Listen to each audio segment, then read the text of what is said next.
a time when the operation of the machine becomes so odious, makes you so sick at heart that you can't take part. You can't even passively take part.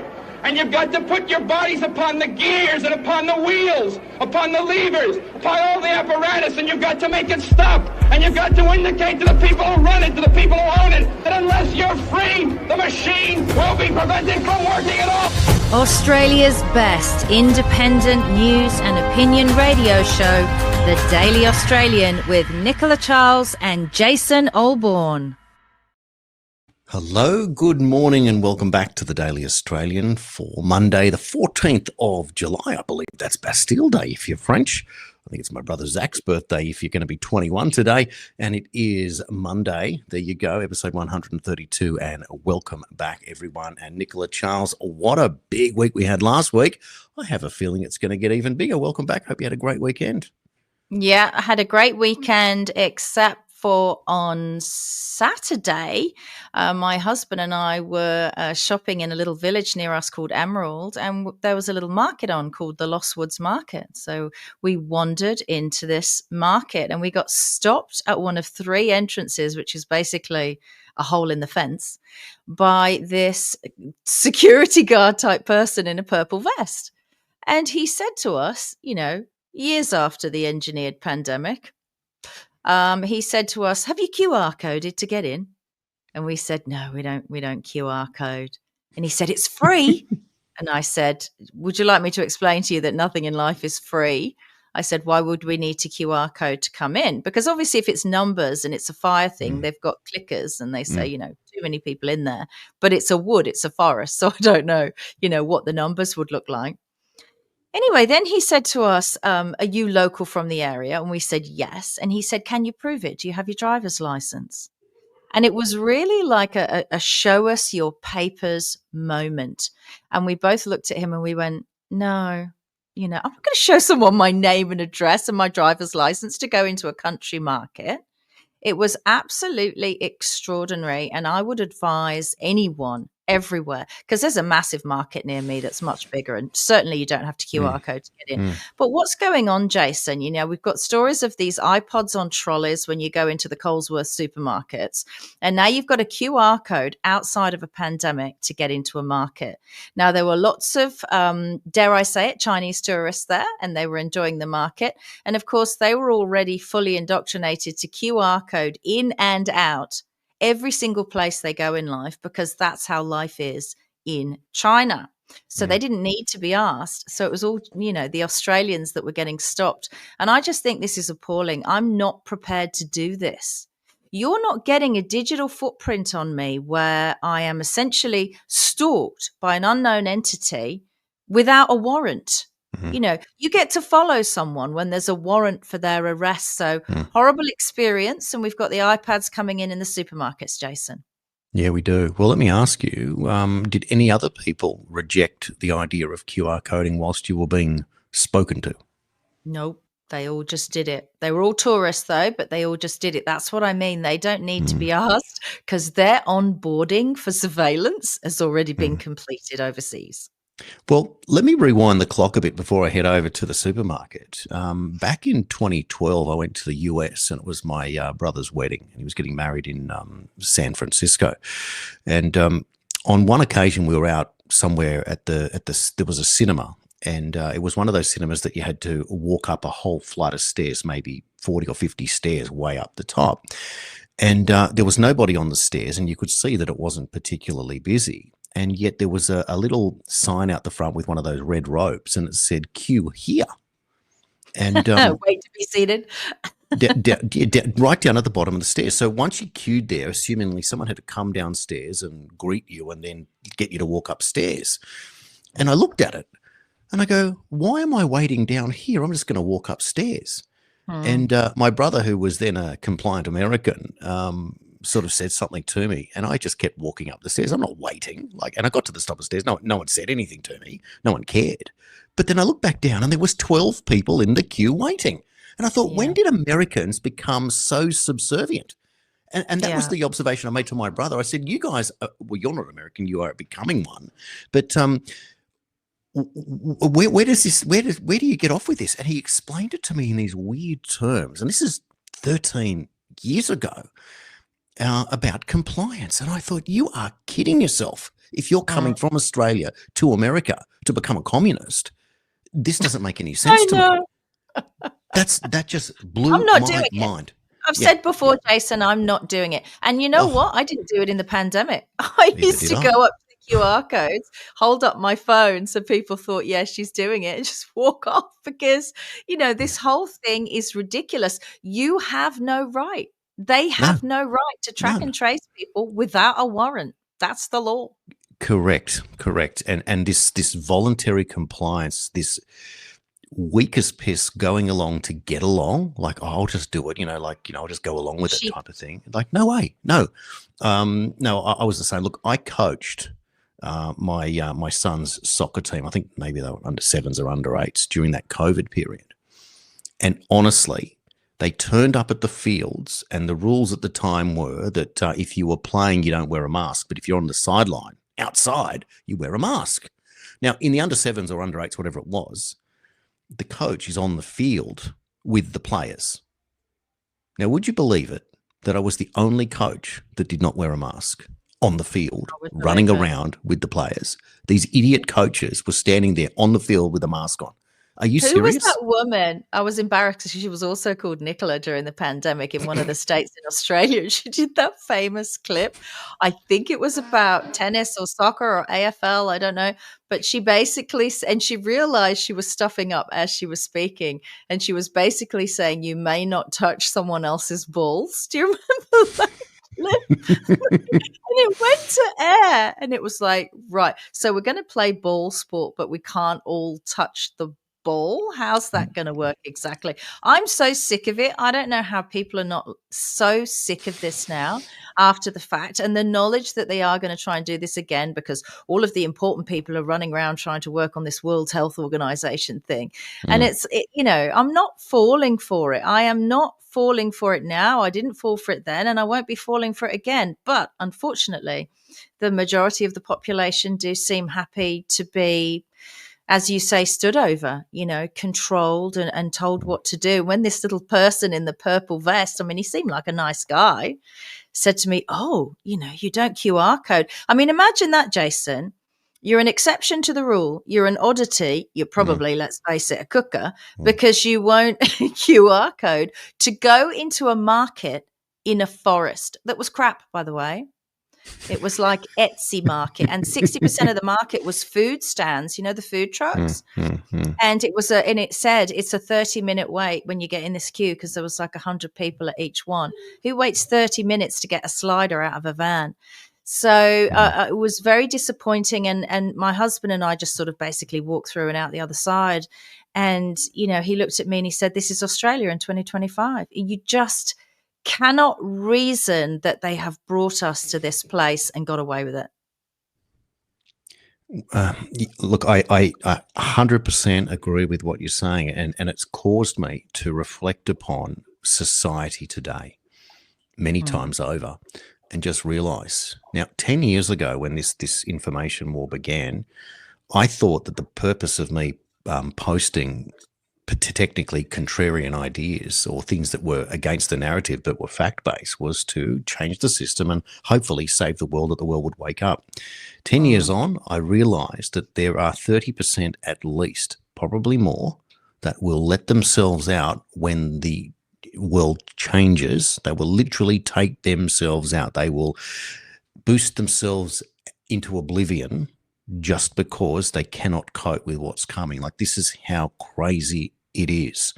It's why there's a bandwagon. It's why we have the communist becoming cultural Marxist revolution, which is what it's become, which is technically a Ponzi scheme that you can have now, an industry of the NDIS here in Australia that is a bottomless pit of money to fund people in perpetuity for a variety of reasons. And I gave that example recently of that fellow that gets 5 staff members a day, 7 days a week, 35 shifts a week, which we worked out was almost $500,000 a year in wages alone to fund that for one human being.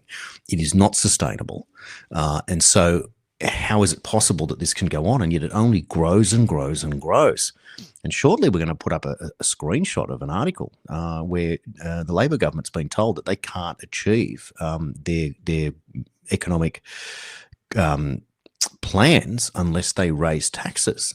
They're now at that stage. That's how bad it is. But before we get there, let me show you what happened to me when I went into the local supermarket this morning to pick up a couple of items. I was going to cook one of my specialty dishes. I had my eldest coming over to visit, and I went in to pick up a couple of items, and I saw this.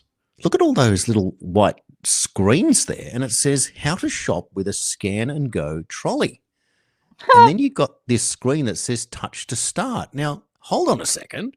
When did this get here? And all of the trolleys that you use, those sort of medium-sized ones, have now got this little plastic thing fitted to them where you click in your little iPad, your little scanner. Now, Jason, you shouldn't be shopping there. I'm sorry. This is what people are screaming at the screen right now. You shouldn't be shopping there. That's the whole point, right? I'm shocked that is near you. That shows me that they're trialing this in the smaller areas to see if people will go along with it. And, I've said before, call me crazy. Many do. I don't think it's only the items that are getting scanned, right? This store is owned by BlackRock. Right. So you've got someone in front. What's the closest thing to that screen? Oh, sure. They've been able to do this for years. They don't need an iPad. You could walk past a telling machine, a teller, and based on all the barcodes and QR codes that are on the food, you could just walk through the entrance and it would tot up your trolley and you could pay and you could leave. This whole thing where there's an iPad in front of you is for something else. It's very close to the human being pushing the trolley. So are these iPads going to remain there when they pull pandemic 2? So let me just tell you, one of the dirtiest places, they were right about that one thing, is the handle on a trolley. Why? Because when you sneeze, you've sneezed onto the trolley essentially. So they're going to get people to touch these iPad screens, and then the next person comes along and they touch the iPad screen. Is that like the don't touch someone else's balls, don't touch someone else's iPad? I mean, these people are insane. There are so many hypocrisies. This is the reason why I don't go to those stores anymore. In fact, I've been banned by Coles. Yeah, you did mention that. Look, I have a slightly different attitude. I can't get everything that I want from where I want to shop, so I've still got to walk in and buy the occasional items from these particular chains. But I'll tell you what I notice when I go in there is the demise of the same chains. Like, they are at peak profit and power right now. But when you walk in there and you realize that there's very little to no customer service, at a recent trip to one of them, there was one human being on a checkout. One. Yeah. And not many customers. Have you noticed? They're thin on the ground, the customers. Right. And unless it's like, an afternoon on a Friday or a Saturday and everyone's stocking up for the weekend or for Saturday night and you get a big rush. Now, when you walk through the store, traditionally at the smaller supermarket, whose name I won't mention, that does sell great knives, their shelves are always almost a quarter to a third bare, always, since COVID. But now I'm noticing in the big ones that they have a lot of holes. And when you ask for specific items, they go and have a look at the back. They don't have them. Oh, there's a reason this is happening. Like, there's all these logistic errors and mistakes and a slump. And I'll tell you something else. The staff, they try, but some of them are very arrogant. And there's some middle-aged people working there and have been for a while and working in the delis and places like that. And then you go out the back and you ask questions, and they're kind of clueless. You ask for a certain, particular item, and they don't know where to look. They don't know how to find it. What I'm saying is that the quality is dropping, the service is dropping. And here's another one for you. It was actually last night. I'm driving home, and I had to fill up the car, and I called into one of the chains, like a convenience store service station. Filled up the car, went inside to pay. And I'm waiting and waiting. I must have waited 5 minutes. And this girl comes running out, and she had a plastic bag in her hands. And she said, "Look, I'm really sorry. I would have thought that a multi-million-dollar corporation would have more than one labor person working, one staff member." So there was a queue of people trying to pay for their fuel.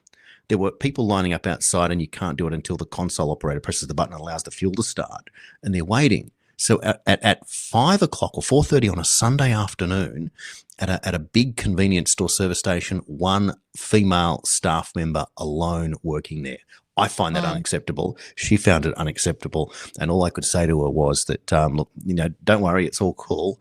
But I tell you what you do learn is what you don't want as much as you do. And she says, that's right. I'll be out of here as soon as I can. It's serving a purpose.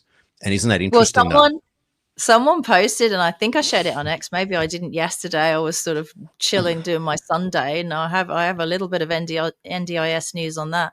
Someone sent me a picture of, do you remember when we were little kids, like I'm talking toddlers, and they were selling and we were playing with those registers, the red button, the blue button, the green button, the yellow button.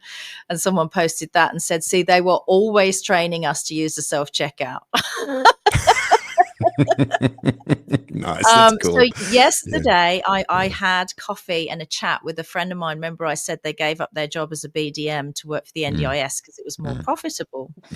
Oh, the stories, there are many, but I'll just tell you one. One of the jobs these so-called NDIS helpers get to do, not my friend, but she sees it with other people because they all train together, is they offer these elderly and disabled people a decluttering service, right? So these people are really sick. And she was telling me that this one person in particular was in a wheelchair, right? Was a gentleman. And his wife had died and he needed this decluttering service.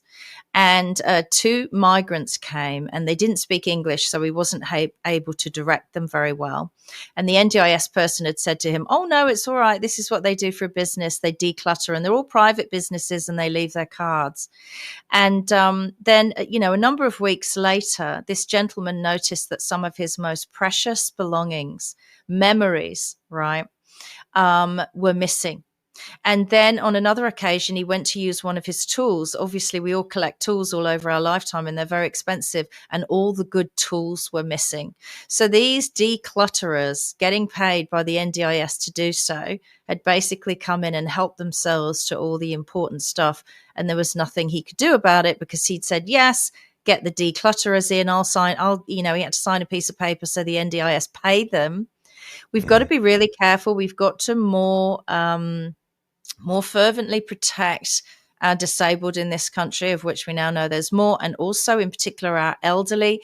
These are vulnerable people and they're getting preyed upon. And as soon as they turn up with their business cards and they're salesing these old people and disabled people, they're preying on them. That's what they're doing. And they mention the NDIS and they mention the government, and people still think we live in the old world where the government cares about you. And so they say, okay, sure. And what they're making them do, Jason, is they're making them sign a contract so that when their NDIS payments run out, these people are then locked in to pay them privately. It's really disgusting. If we had real mainstream media in this country, like, a 60 Minutes type outfit, there would be a massive expose about these NDIS scams. But unfortunately, they're not. And people are getting harmed. People are getting ripped off. And I don't feel it's safe. It's not safe, is it? No. It's yet another breach of trust by authority and taking advantage by using said authority and that whole sympathy thing. It's like part of the reason why you can't ever criticize preventative medicine. How dare you? It's a preventative tool. And we were sold as kids that prevention was better than cure. And that's how they sold that whole idea into the mainstream. And now it's one of those bridges that you can't quite cross. Look, I want to show you another picture now in Australia. This story that's just popped up. Check this out. So it's an ABC News headline, and it says Jim Chalmers was told he would need to raise taxes and cut spending to make the budget sustainable. Raise taxes to fix budget, Treasury advises Labor in an accidentally published advice. This has just popped up today in an exclusive by the Business Reporter there. Now, this is how did savage. They get that information, Jason? They got that information, the ABC, following a Freedom of Information request. They weren't offered this as the ABC by the government, and then they were asked not to share it. And they actually shared it. So, God, that's the first brave thing they've done in years. It's a significant moment, isn't it? So what they're saying is that they cannot achieve these million homes that they said they were going to build. It can't be done unless they raise taxes. So now what we've done now is I believe that what we've hit is what I would call look, this is the peak. This is the pinnacle of the woke agenda being found out. So you can promise the earth. Exactly. You can promise the earth and now you can't deliver. And so they will now be called out on it. The question is who in the opposition is going to be the one to do the calling out? Because this is exactly what happened when Kevin Rudd became Prime Minister in 2007. Brendan Nelson became the opposition leader. He lasted not very long, and he was replaced by, I think it was Malcolm Turnbull for a time. He didn't last very long. And then Tony Abbott came in and he destroyed Kevin Rudd in about 12 months, just destroyed him. The most effective opposition leader I've ever seen, and I was not a Tony Abbott fan at all, certainly at that stage. And you just had to acknowledge how brilliant he was at doing that job. Now, Susan Lee is not the person to do that. We know that. But that doesn't mean that there won't be a leadership spill in the future. And what will happen is you will soon see who will come out and criticise and call out the government that they've now been found out that the only way they can achieve their goals is to increase taxes. Now, I hope it's not some commentator on Sky News, for example, that calls them out. And ironically, here's another interesting observation that people might forget, and it's kind of ghastly when you think of it. But Alan Jones, when he was on Sky News, he used to interview two young politicians. Now, one of them has since been charged and is currently in court for some unwanted advances to an underage staffer and some staffers, Gareth Ward. And the other one was a fellow who is called Chris Minns. And it was only because Chris Minns was a Labor politician, just a pretty much a nobody at the time, but was courageous enough to turn up on right-wing Alan Jones's show on Sky News, that Jones would praise him just for coming onto the show and speaking openly and honestly. And that raised his profile enough that when Jodie McKay stepped down because she got no traction at all as the opposition leader for New South Wales State Labor, Minns was the one that took the reins. And of course, through default and whatever, and Gladys Berejiklian and Dominic Perrottet becomes the Premier of New South Wales. So it's interesting that you have to work on the other side of the fence and in adversity to gain traction and show that you are different in what you are doing. And that was the point there, that's what led to Chris Minns becoming successful. So I watch and see who it is that's going to stand up within the establishment opposition, if anyone. And if they don't go after the Labor government on this headline alone, then you know that they're not trying. That's as simply as it is. Jason, there's nobody there. Labor had one job after this engineered pandemic. One job. Correct. To fix the economy, right? Yep. They made it very clear they weren't going to fix the harms done, these adverse reactions from their recommended medical remedy. They've even closed down the compensation scheme now. So they had one job left, right? After people appallingly accepted that. I don't think it's right because, illnesses and adverse reactions could still be appearing years later. One job to fix this economy. Now, they made their corporate friends and these big pharmaceutical companies extremely wealthy during this engineered pandemic, which our government sanctioned and got on board with in lockstep. They then allowed them, people like Pfizer, to not pay taxes in Australia, but instead pay taxes in Ireland because they saved a percentage point. That was all explained by the then Senator Rennick. And I don't believe that governments themselves didn't make enormous profits from this engineered pandemic. So don't tell me that the state or the country federally is broke and that you need to raise taxes. Where's the accounting, right? We need an auditor to go in there. Where's the money that the government made from this engineered pandemic? Because if the government itself didn't profit from this pandemic, then it would have been individuals, and I want to know who those individuals are, who privately benefited from allowing these corporations, pharmaceutical companies, Bill Gates and the World Health Organization to profit, and they're still trying to profit from it. That's why they're looking at these IHR amendments and treaty amendments. I interviewed Katie Ashby Coppins over the weekend. I've been hanging out for that for a long time, explaining that these people aren't listening to the will of the people. They're not interested in what we've got to say. Well, you know what? While you sit there getting paid as public servants in the government, you will be transparent about monies received during this pandemic from the actions that you sanctioned. But this is the problem. We don't really have oversight. There should be someone in the Senate. Where are all the good guy senators? Where are all the good guy new One Nation senators? They haven't exactly entered the fray, hit the ground running, right? They're not out there calling these people out and looking for answers. They're keeping their heads down and getting paid. And again, I warned you about this with One Nation before the election.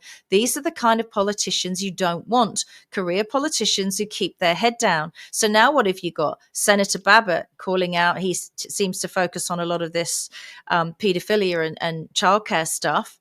Meanwhile, everyone else ignores it and they're just getting paid. On the childcare stuff, you mentioned before the show that a childcare centre has gone up in flames. Now, as soon as you said that, my instinct said to me, Jason, I remember all these true crime shows, these police shows where they go in with their ultraviolet light and they look for DNA deposits, right? To see if someone's been sexually assaulted or something's been going on.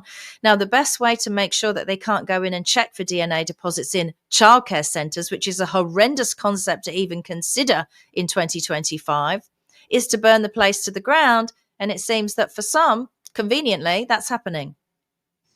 Well, it's certainly possible, isn't it? Here's your headline. So, Plate Alone Centre, the second fire at a Sydney childcare chain in 4 days. What we've learned is that New South Wales Police are seeking information after a second childcare centre fire in the 4 days. Authorities are appealing for information after a childcare centre in Sydney's West caught fire in the early hours of Monday morning. The ABC reported the blaze took place at Plate Alone facility in Castle Hill, another Plate Alone centre in Sydney's Turramurra on Friday.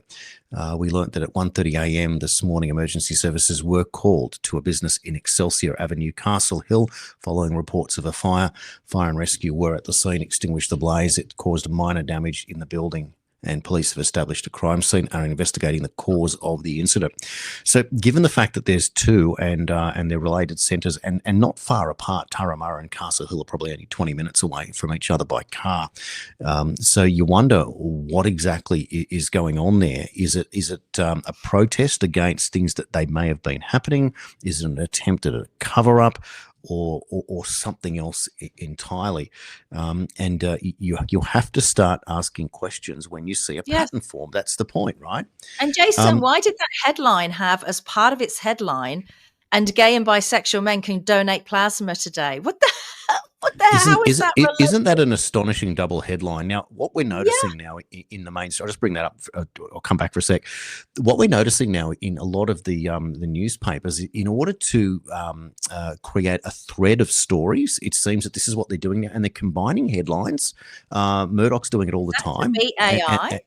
And the Guardian's doing it as well. I think it's to keep you on the page, because when you look at the Murdoch press, it's pretty mundane. Most of the stories are garbage, well, of course, but they're just about garbage topics that aren't newsworthy topics. It's just magazine tabloidy stuff. So they're trying to thread different stories. But don't you think it's ironic that you would bring those two things together, but separated by a semicolon, that gay and bisexual men can donate plasma from today? So, of course, jarring.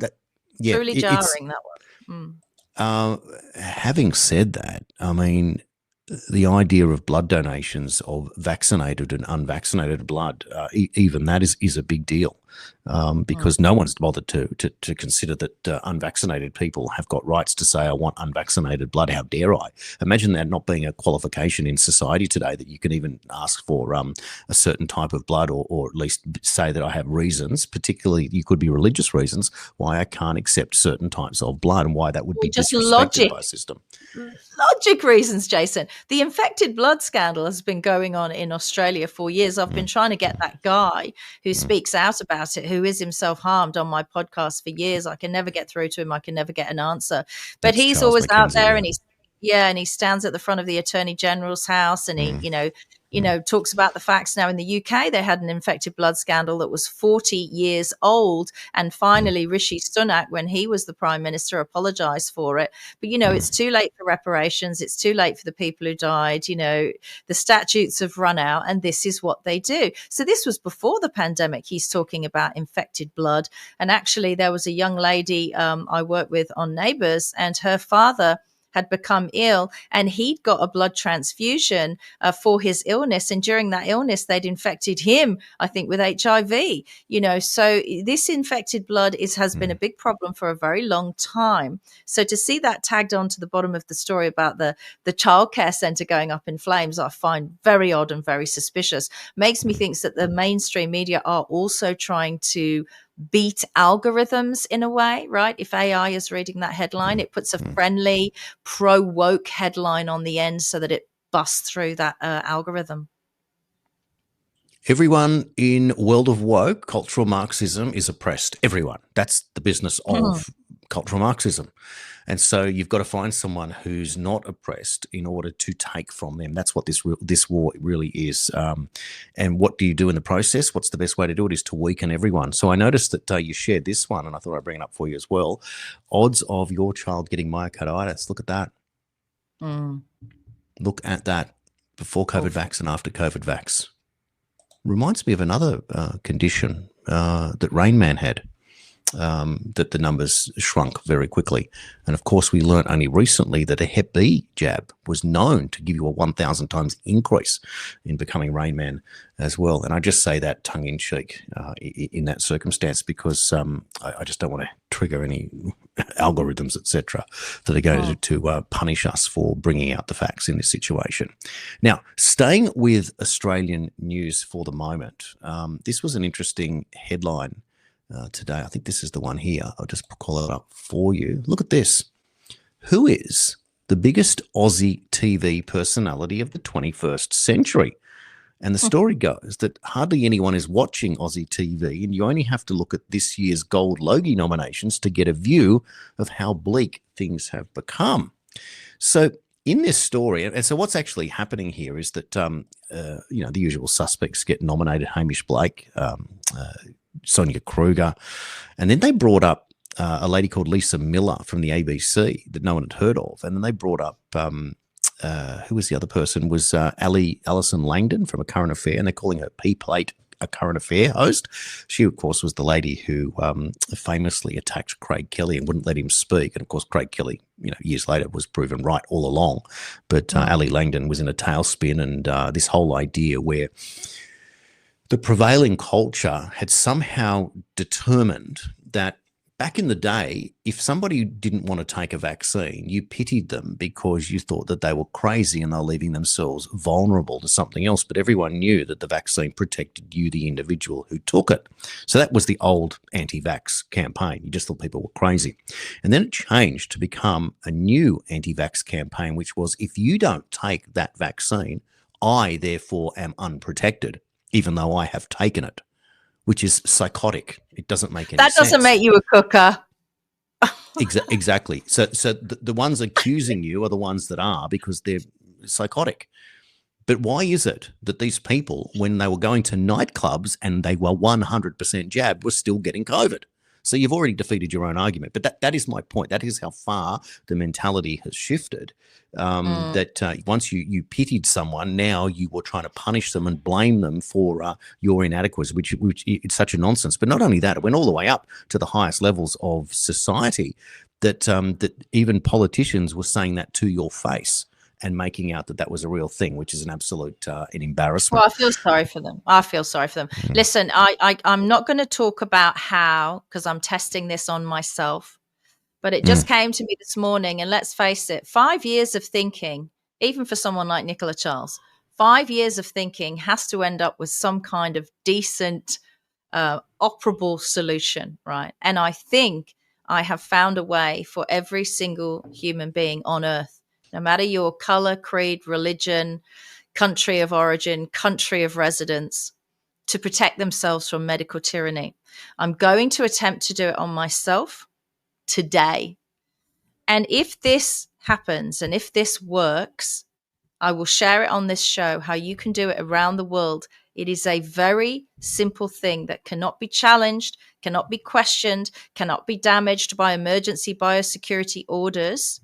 And so let me do this, and then I will share it with you. It is the most simple of things. And I truly think, perhaps it's arrogant to say so, I truly think this could be the most monumental pushback on what they're attempting that has ever happened. And it would also blow the brains out of all their computers trying to deal with the amount of people doing it. But I'm feeling very positive, because there's been a lot of complicated ways to push back against these people, to fight the algorithms, to stay sovereign, to fight for freedom in your country, and you believe in constitutions and all that kind of stuff. But there's a very simple, lawful thing you can do. And fingers crossed, if it works out for me, it'll work out for you. Well, wow. It's exciting. I can't wait to hear more. Now, back on that story on the Australian TV personalities, this is what's happening. So there was, I caught this morning as I was taking the car in for service, and I caught on one of the FM radio stations. They were talking about this story. That's what piqued my interest in it. And they took phone calls and they asked people what they were actually watching on Australian free-to-air TV. And the panelists were saying that one panelist said that he hadn't watched free-to-air TV for 6 years since his TV aerial broke. He said his kids would never know how to switch the TV on, and so they weren't interested. But they started taking phone calls. And what was interesting was that the people that were still watching free-to-air TV had decided that they either couldn't afford streaming services or weren't interested or whatever it was. They just didn't have them. But they all said that they were watching Channel 9's A Current Affair. So what it alluded to, according to the panelists, was that it was a cost thing. So therefore, affordability, cost of living. That's why they watched it. So they had their favourites. Now, I find that interesting in itself. So you've got to be able to afford to, on certain things. I mean, you can all watch plenty of social media for free, but if you're wanting to watch certain shows, programs on the various different streaming platforms, you've got to pay for it. It's not particularly expensive, but and it's certainly a lot cheaper than what cable TV became or was. So there were options. Anyway. It leads me to this, that this is what was published in the paper today. This is a list of what is considered to be the top echelon of Australian TV stars in the 21st century. So since literally going back to the Sydney Olympics, have a look at these names. So you might not even recognise some of them. Eddie Maguire. Read them out, because I can't see that. It's very small, and I'll give you my review. I am going to read them out. So Eddie Maguire, Carl Stefanovic, Carrie Bickmore, Rebecca Gibney, Georgie Parker, John Wood, Rove McManus, Hamish Blake, Sonia Kruger, and Kate Ritchie. That is the top 10. So they're very safe.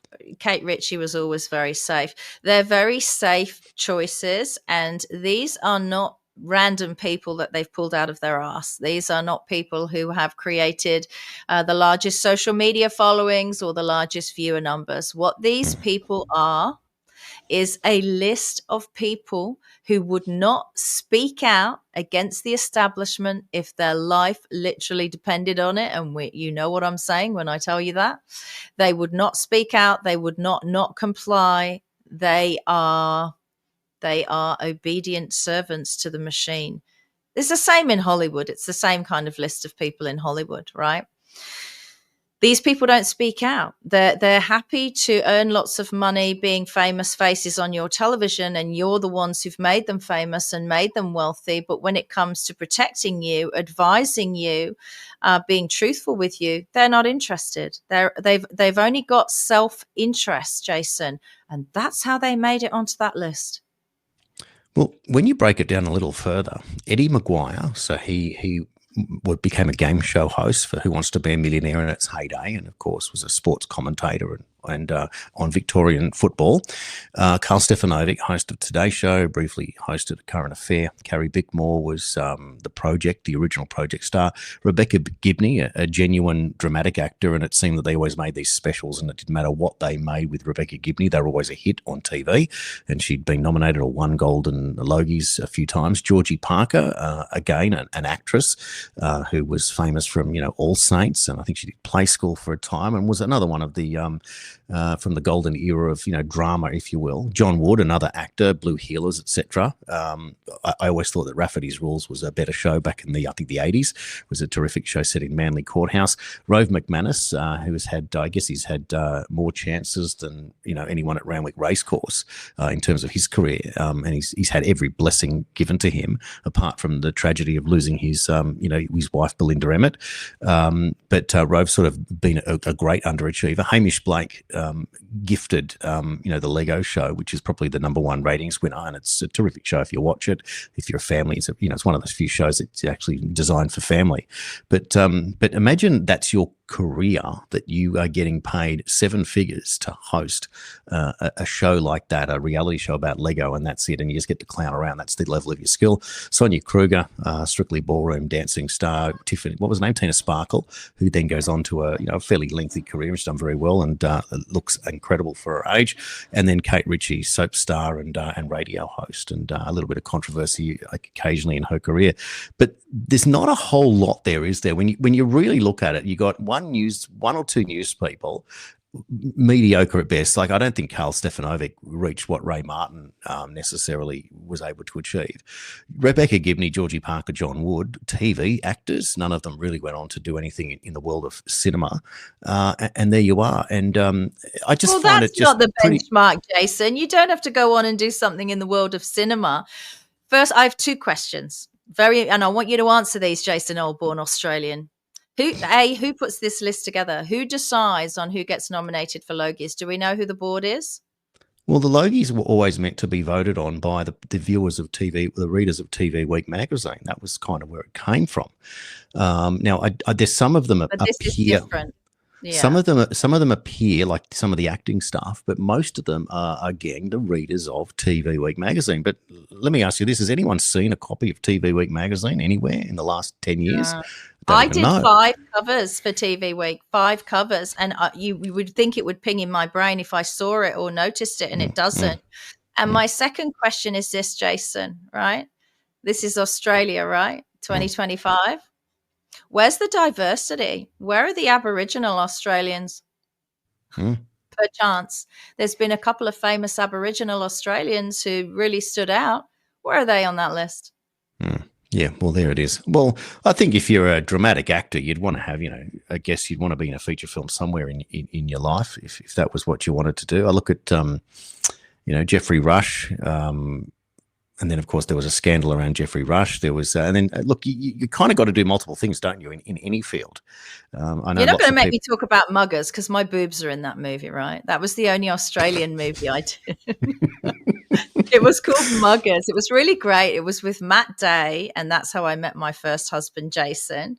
And it was such a funny story, actually. It was they played 2 uni students in Melbourne, and they basically mugged people for their kidneys at raves to order, right? Because they had the right blood type and they had wealthy people ready to buy these organs. Wow. And I played Belinda, the receptionist at the university, who was fully on board because I was the one that researched the blood types and told them who to mug at the raves. It was actually quite a good movie.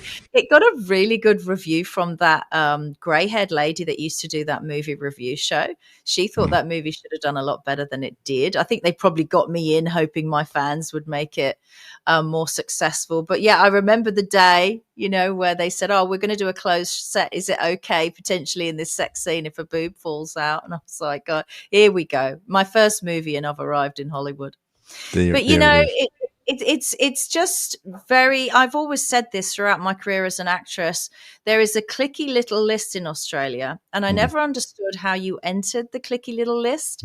And they don't even hold auditions for certain things. You can only get small parts on these shows, guests on things like Water Rats and all that, because you're not in the clicky little numbers of actresses that they're prepared to use. Now I'm older, I understand how you got in that clique. You kept your nose clean and your head down, and you turned up and you did your job, and you never spoke about the government of the day. You never spoke out about anything. And for my money now, the world has changed, right? You're looking at the old century. We're in the new century. And I think it's hard to ask people to vote on that, the people that kept their nose clean so they could keep the dollars rolling in. I know it's harsh. I know it's a harsh thing to say, and she's just a bitter actress. It's not that. That is a shoddy list of people to present for an entire century. Come on. I know that is the point. There's got to be a deeper talent there somewhere, but that's it. And so it's exposing the fact that it is weakened and Freetoair TV has changed. But then you just look at viewing habits and what people actually are interested, and how much things have changed. Who would have thought that you could become a multi-millionaire by unwrapping kids' toys on TV, on social media? I mean, that's an industry now. The whole thing has changed. You don't become a multi-millionaire telling the truth. So that's why they don't do that. No, you certainly don't. But at the same stage, you get to look. You get to make a news show. You get to present facts, opinions, and I tell you what, though, that I was out there yesterday giving a speech to a wonderful group near my area, and the amount of people that said, "We love Nicola Charles. We love watching the show. We've been watching for years." And the other thing that a lot of people said to me is they love it when you don't wear the beanie on the Daily Australian. So there you go.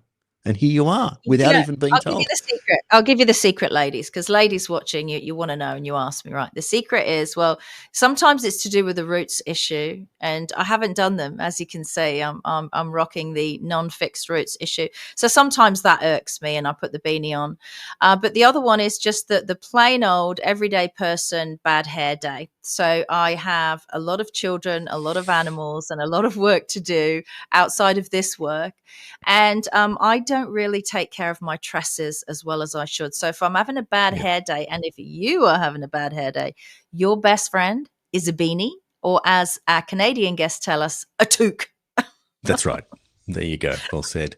Well, let me give you some more stories. We've got plenty to get through. Here's another one for you. We've just learnt that Israel has rejected the WHO and the IHR regulations for this deadline of July 19 this week. James Roguski asking when it will be that the United States will do the same, because they're sort of still linked. And of course, here in Australia, well, we kind of know what Albanese is going to do. He's just going to ignore it until we're signed up to it. But isn't it interesting that the country that went all in on Pfizer during COVID has gone the other way and pulled out, and they're not the only country to do so. But it's a good, solid start. Meanwhile, in other news, Georgia Maloney has apparently not voted to impeach Ursula von der Leyen in the EU Parliament. That was a bit of a surprise there. Traitor. So again, I don't know the facts behind it. I don't know again why you would seemingly not go in the direction that was expected. The question might be, is there enough grounds for it or something else? But we watch again this space. It's just it's a uncomfortable but scary story just the same. Why you wouldn't, when there's an opening politically to make a change. There has been a plane crash of a medical plane in London at South End, I should say, airport in Essex. A few more pictures that we've seen there of the explosions going on. The chip pilots malfunction. Digital world, Jason. It's not safe. Never has been. Yeah. And so, again, this is ordinary as well. And we're just learning about some results there from the plane crash in Air India, where the fuel lines were seemingly both switched off, and the pilots not asking each other, and neither had done that. So that was an odd occasion as well there. So, look, some horrific stories nonetheless. And the last thing we want to do is to be talking about continual plane crashes. But we've got concerns for pilots. We've got concerns for, as you said, digital technology just the same, and the ease at which these things are going on. In another story, 2 people have been killed in a shooting at a church in Kentucky in the United States. The suspect, who's now dead, first opened fire at an airport in Lexington, Kentucky, shooting a state police officer at 11:36 a.m. local time. The same gunman then showed up 24 kilometres away at Richmond Road Baptist Church, where a second shooting took place. The suspect shot a trooper and then fled the scene, ending up at the church where he was then taken out. So another day, another story there, another tragic loss of life. Now, here's a video I'm going to play for you now. This is, I think this was taken in Florida, where a fellow has attacked MAGA supporters, and he's been taken out himself and arrested. Take a look at this clip. Hey, show me your shorts, boy. Look at this guy. Look at you, bro. Come on. Good tough guy. Put you in the back. Come close. Jump close. You ready? Oh, you want something? You ready? Come on. Your car. Do you steal your car? Get his car. Steal his car. Get in his car, man. Oh, yeah. Yeah, beat his up. Yeah! Let's go!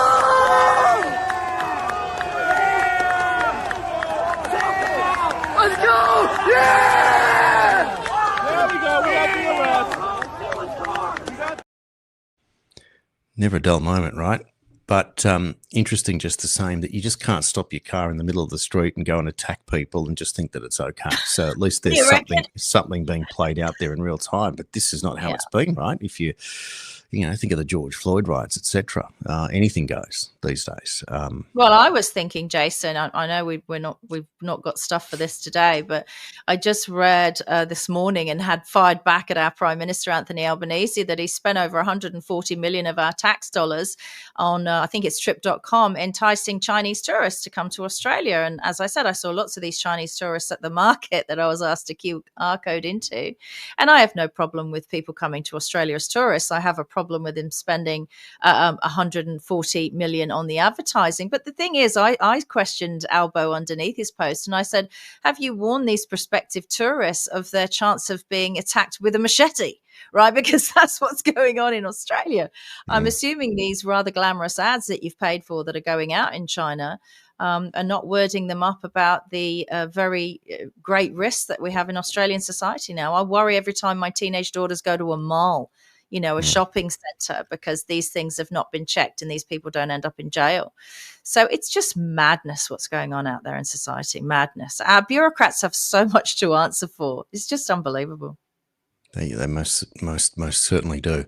Now, we haven't touched on much of US news that sort of happened over the weekend, but I thought that this story here is quite interesting. This is Jamie Dimon, the JP Morgan CEO. He says he's completely trashed Democrats. It's a story from the Gateway Pundit. They're idiots, big hearts and little brains. They do not understand how the real world works. So this is the second big name person to sort of out the Democrats at this point. The other being Mark Cuban, only last week, saying that he would support Elon Musk's America Party. I'll play you a bit more of the clip here. It's interesting to have a look again at what's happening as the Democrats are getting called out. One in here. America's top banker Jamie Dimon criticizing Democrats. He said, quote, I have a lot of friends who are Democrats and they're idiots. I always say they have big hearts and little brains. They do not understand how the real world works. Almost every single policy rolled out failed. It kind of reminds you of what Winston Churchill said long ago. If you're not a socialist when you're young, you have no heart. If you're not a conservative when you're old, you have no brain. Yeah, it's unfortunate that there are too many of those people are not maintaining the excuse that they're young and foolish and believe young and foolish things. There are a lot of older people. I mean, my God, look at Bernie Sanders. He can't use the 20-year-old I'm a socialist excuse in his case. No, I think we are a very divided society, and we're becoming more divided in many, many ways. Social media, digital age, the advent of AI is going to accelerate all of these things. It's really, really throwing all kinds of things into the mix that we haven't seen before. I'm an immigrant to this country. I'm proud of this country. I'm a proud American. I've lived here for 30 years. I think it's the greatest country in the history of the planet, and I think it will continue to be. I really, so I will end up by disagreeing with Tom Sowell. I think America will make it, but it's going to be a bumpy ride. Fasten your seatbelts. We got to end this segment on a positive note, but you're here for the whole hour. I think that's fascinating because at last they're being called out for the hypocrisy and the idea that you just can't stick to a team and not have to perform or to get results. So that's a big deal. Jamie Dimon, I said Dimon, nobody's perfect, and there you go. But that's a big change. So Mark Cuban's another one on that list there where things are certainly changing. Now, interesting that he's another egregious Brit. Look, the thing about socialism is, that famous quote that eventually you run out of other people's money. So you can have what I consider all the extremist ideologies you want for your so-called, diverse and equitable utopia. But unless you're going to put your actual money behind it, if you're suggesting that everyone else lives under socialism while you're raking it in as a ruthless stakeholder capitalist, which is what our politicians and our leaders are doing, then you're a liar. You're nothing but a fraud. And that's what we're existing under. Yep. It is a system that is completely corrupt, and we're told that it is perfectly clean. So we're now at the complete ends of a spectrum now. Live it. Make them live it. Is Albo going to live it? Is Albo going to live in one of these new prefab homes shipped in from China for the housing crisis? No, he's not. He's bought a $4.6 million home on the beach, no less, telling us that climate's going to make the sea levels rise. Obviously not, because he's bought a beach house like Obama, like Biden, like everyone else in power, right? Come on. Bill Gates lives on a lake in Seattle. You know, these people are just out and out liars. They make a fortune from this stuff. Al Gore made over 300 million from lying about the climate in the 90s. This is the second time I've lived through this crap, and I'm not going to put up with it. They're absolute frauds. And if any of us ran around with this fraudulent behavior, we wouldn't get away with it. We wouldn't get away with selling something that was safe and effective if it turned out to kill people and was harmful. Just the way they've apparently the banks have sold silver that they don't yet have as actual silver. I think they've done it with gold as well. So you've got these precious metals. The Bank of England, by the way, shamefully is the biggest perpetrator of this. So they've sold more of this resource than they have. Now, if we did that, if we advertised something and took the money for the product, but found out we didn't actually have the product, we'd go to jail for fraud. But if you're a bank, it's absolutely fine, apparently. Yeah, of course. Too big to fail, right? Yeah. And when you get that said to you, that's when you have a system of tyranny. If there's not one rule that's for everyone, that there's two sets of rules, you are now living in a tyrannical society. So thanks, Obama, for giving us that situation way back in 2008. Well, there is a war going on. There is no question. And when you see the Director of National Intelligence let you in on how it's really playing out, I think you'll be provided with at least a bit of confidence to know that you're not being bluffed in that regard. Now, there's a lot to get through. There's a series of clips I'm going to play. I'll start with this one from Tulsi Gabbard. Take a look. You think the campaign was hard? You think what President Trump went through was hard? And it was. The road ahead will not be easy. I can attest personally that in my work as the Director of National Intelligence, the deep state is fighting us every step of the way.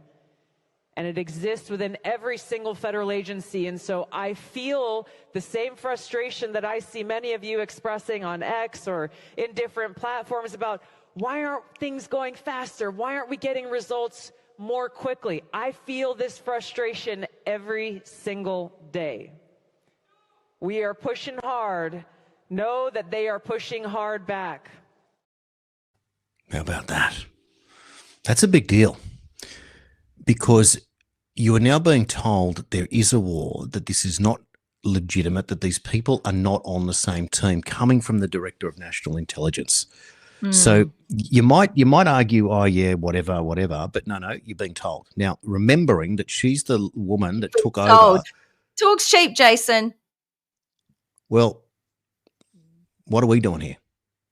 What are we backing up every day for if we're just talking? But we're not doing speeches telling people, yeah, you know, we know it and we're going to fix it.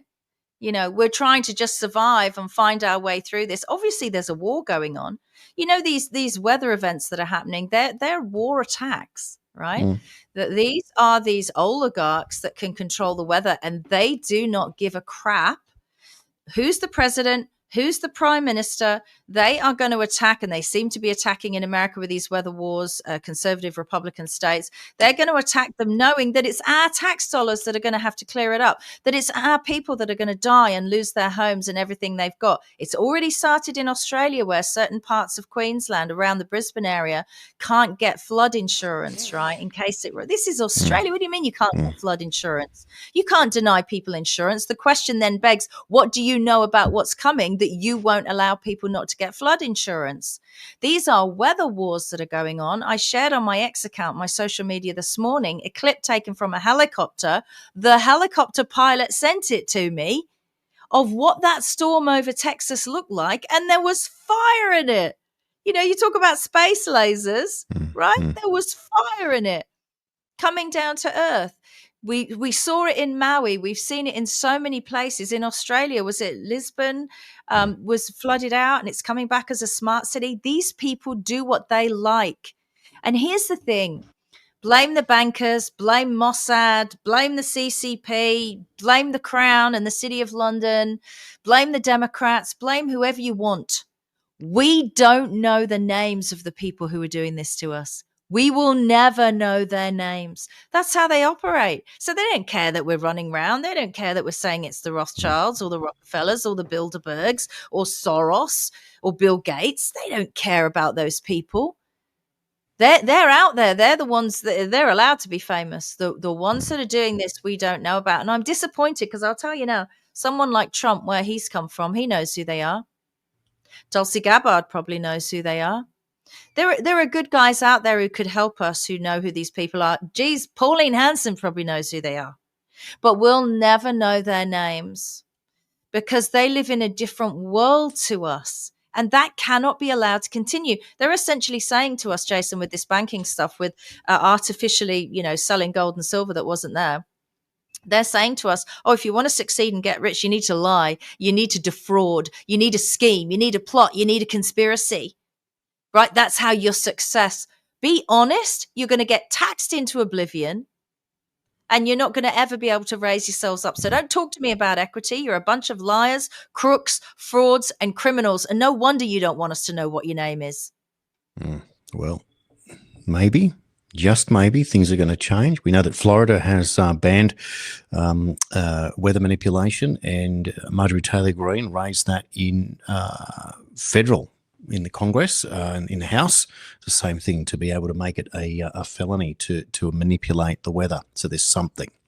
Now, we're going to get into a bit of the Epstein coverage in a moment, but before we get there, I want to play this clip from John Solomon, and this is in relation to the fallout where it was expected, well, not expected, but it was suggested that there was dissent amongst the ranks with the Department of Justice and Pam Bondi, Kash Patel and Dan Bongino.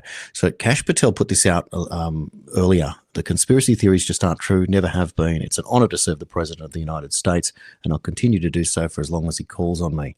And interestingly, people were suggesting that Matt Gaetz was going to be brought in to take over from Pam Bondi, and that's entirely untrue as well. So that particular scenario there. But what I'll do now is... appreciate the reference to conspiracy theories, Kash. Very disappointing.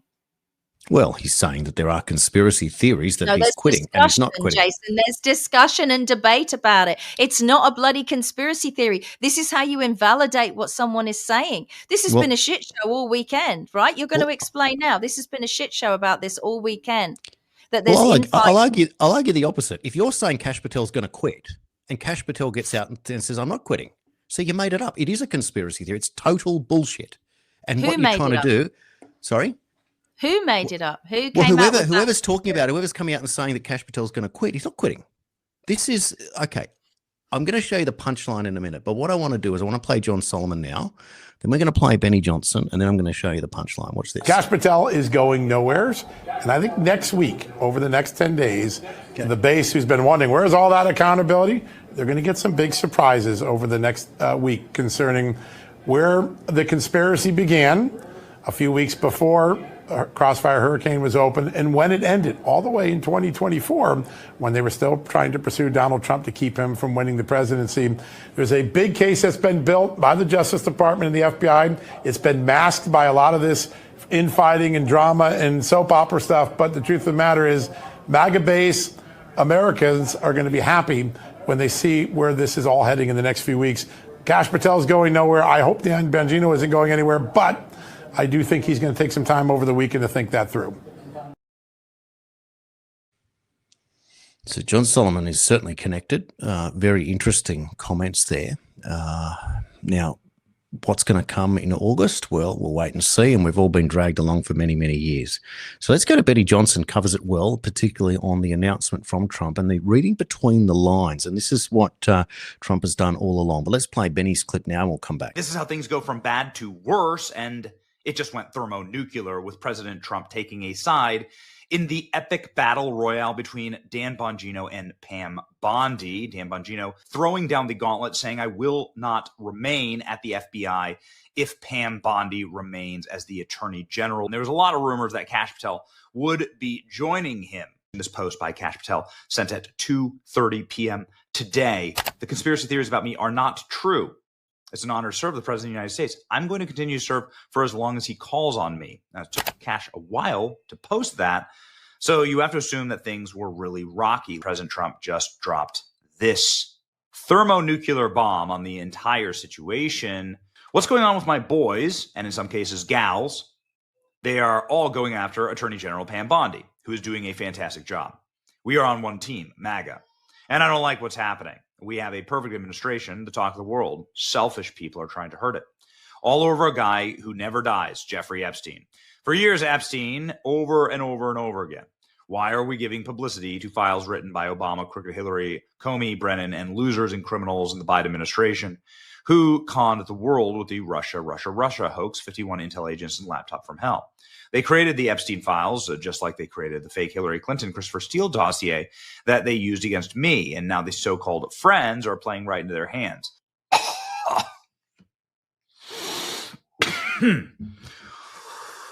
Okay.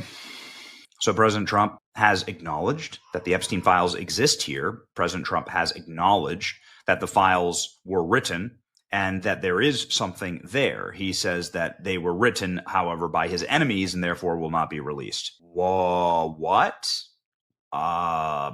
That's new in this entire zeitgeist. This is something that is wildly interesting. And then he goes all in on supporting Kash Patel and Pam Bondi. No mention of Dan Bongino.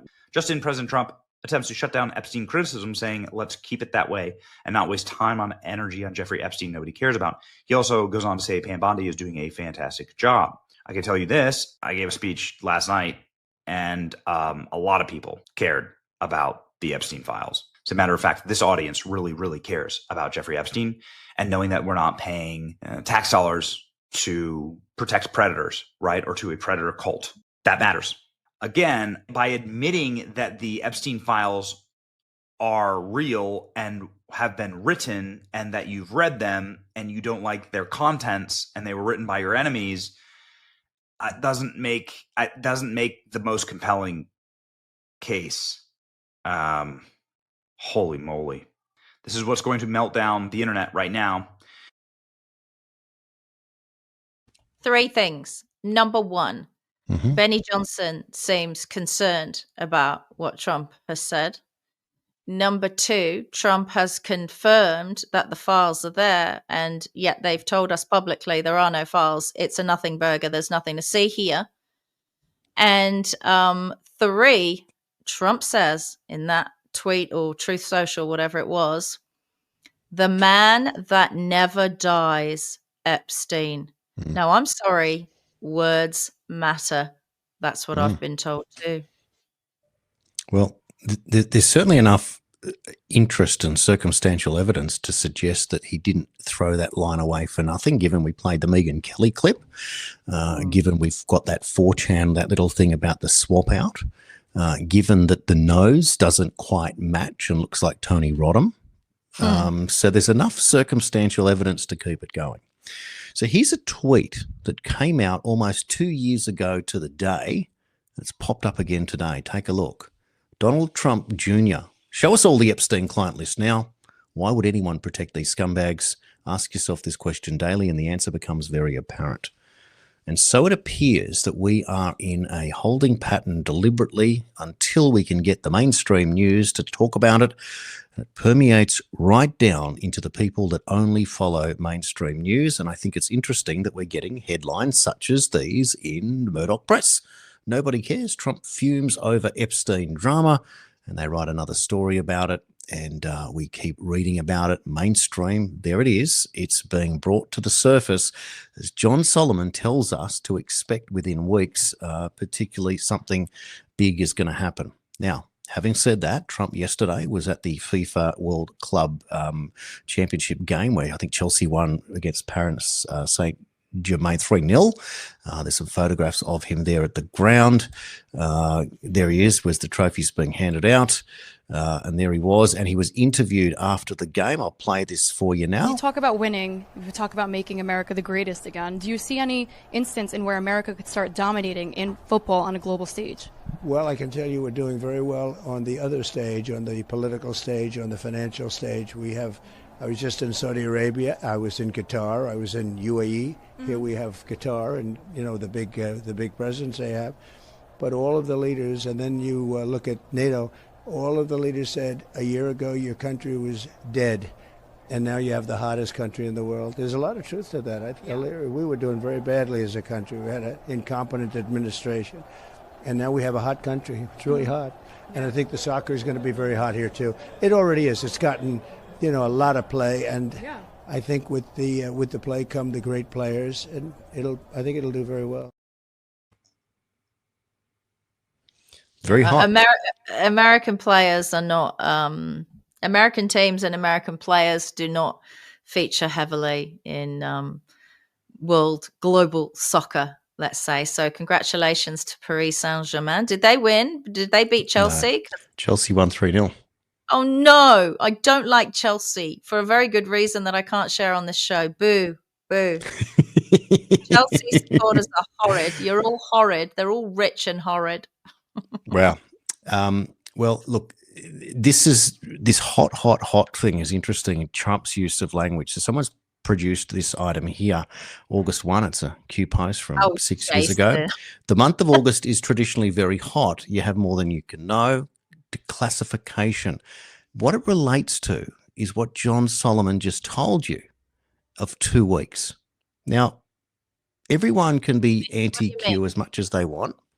He just told you that you're getting it in 2 weeks' time, which is when we're going to hit August. And so, obviously, the use of the language, we just talked about the use of the language, and Epstein never dies. We've just brought up a Donald Trump Jr. Tweet from 2 years ago, almost to the day, bringing the same story back up. And when you consider that, you then relate to one of the things that you talked about in the past, this guy.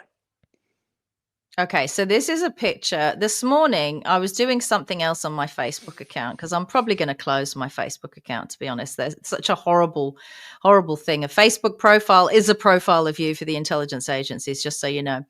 But I went through my photos, and there was 5 or 6 of them that were completely blurred out historically on my photo list.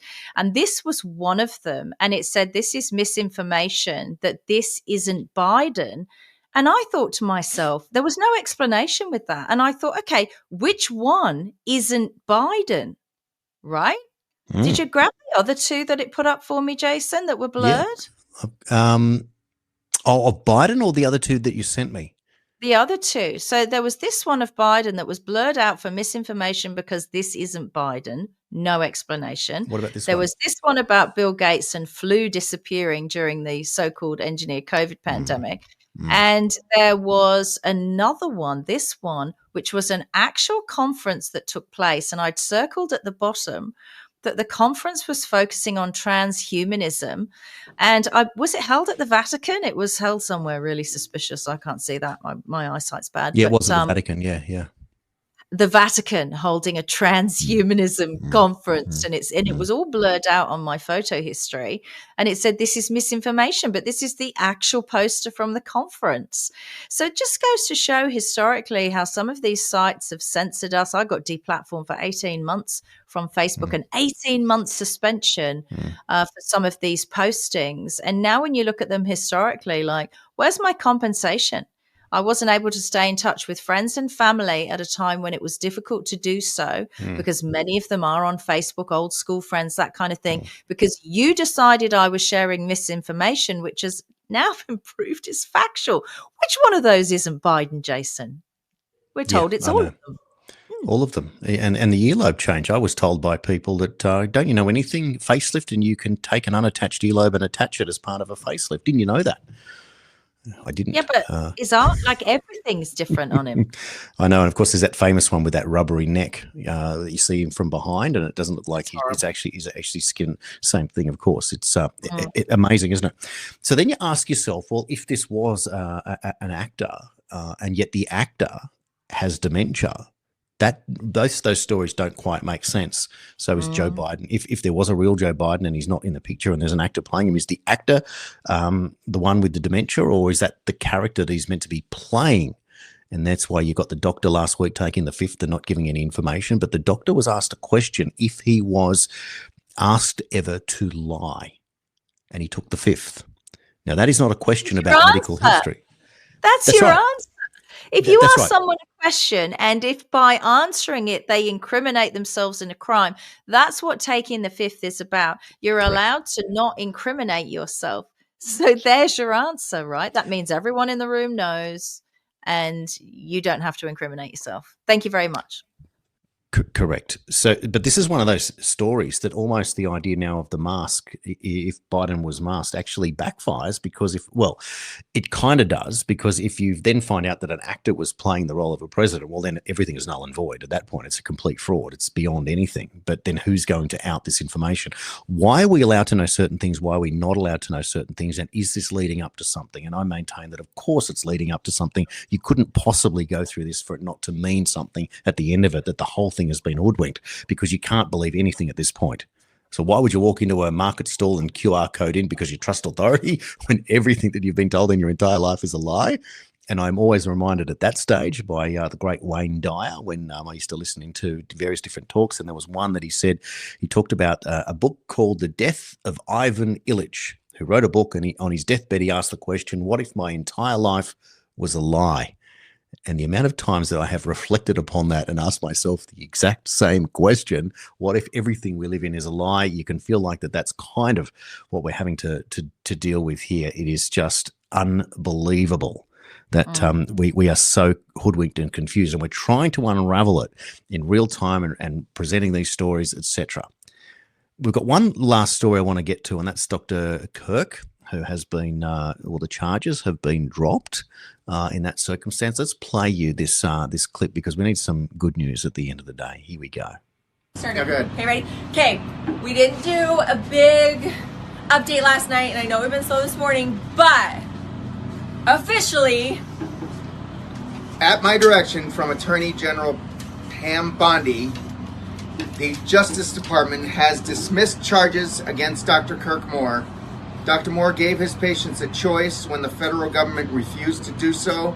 He did not deserve the years in prison he was facing. It ends today. Thank you so much for all of the support. We did it. They did it. He's a hero, Yes. official hero, right here. Two biggest heroes Dr. Kirk in all Yeah, of the world. we couldn't have done it without you or anybody, okay? With all the Chris, you are support that just we as had. much a hero. Thank you, everybody. Such great support this week. Thank you. Thank you. Yeah, all the support that Everybody. we've had. I mean, we can't begin to start telling what it is. My mom, my fiance, my kids, my son. Okay, I can't start naming names because I'll leave somebody out. So I really appreciate all the support. The 2 rallies that we had this week, the article written by Died Suddenly, obviously had a huge effect on what happened today. And I just want to thank everybody for that. Thanks for attending that. Thanks for reposting it. And love you guys. Thank you. Love you. Thank you so much. So that had to happen, right? Because there was legal precedent. So there was a nurse in Germany who also decided to inject people or give people the option of injecting with a saline solution, salt water, a nothing burger, if they were nervous about being a medical experiment with mRNA. And she too, no charges were laid against her. That was long and protracted. So what they do is the case itself is the punishment because it's so stressful. And that particular doctor in the United States, he was facing years and years in jail. And I can guarantee you, if Kamala Harris had won the US federal election, he would be in jail. That's how that would stand. So that is positive news that Pam Bondi stepped in there in the Justice Department. I mean, it's crazy, right? It's crazy. We should all have a choice. And if my plan goes to plan, you will. Wonderful. Well, let's hope that new ideas, new horizons, new chances, new choices are all part of what's going on. And for the Daily Australian, that's one of the most important things, is to present you with a new choice of how you consume the news from in Australia and around the world, with analysis from different perspectives and points of view. And we will argue from the darkest to the lightest, from the left to the right, up and down, whichever way we go, to try and get to what is the truth by presenting facts and opinions in the process. And I can't thank you enough for your support. And I want to say a special thank you to our new our founding member, Evan, who joined up over the weekend. Thank you so much for becoming a founding member. And to all the other subscribers who are now paid subscribers as well. You know, that contribution means the world to us. It means that we get up tomorrow and we fight and we expand. And a little bit of good news is that website is a day closer to finally being launched as well. And you can join if you like. And there's the $75 annual plan where you get to support independent media on thedailyaustralian.substack.com. Thanks so much for participating and supporting. And I tell you what, I look forward to doing it all again tomorrow. And just to reiterate, we really do need your support. We're not supported by a TV network or any kind of outside media. This endeavor is just Jason and I. And when you subscribe in any way on the Daily Australian, you're subscribing to Jason and I together to this show as an entity, which we share together. But we do also have our own Substack accounts. So if you find that you're getting messages from a couple of different areas or you've subscribed more than once, that's probably what's happening. But the Daily Australian Substack is the one that we share together, and it's for this show. So thank you for supporting. We really, really do appreciate it. This has been the Daily Australian with Nicola Charles and Jason Olbourne on your Monday morning. We will do this all over again tomorrow.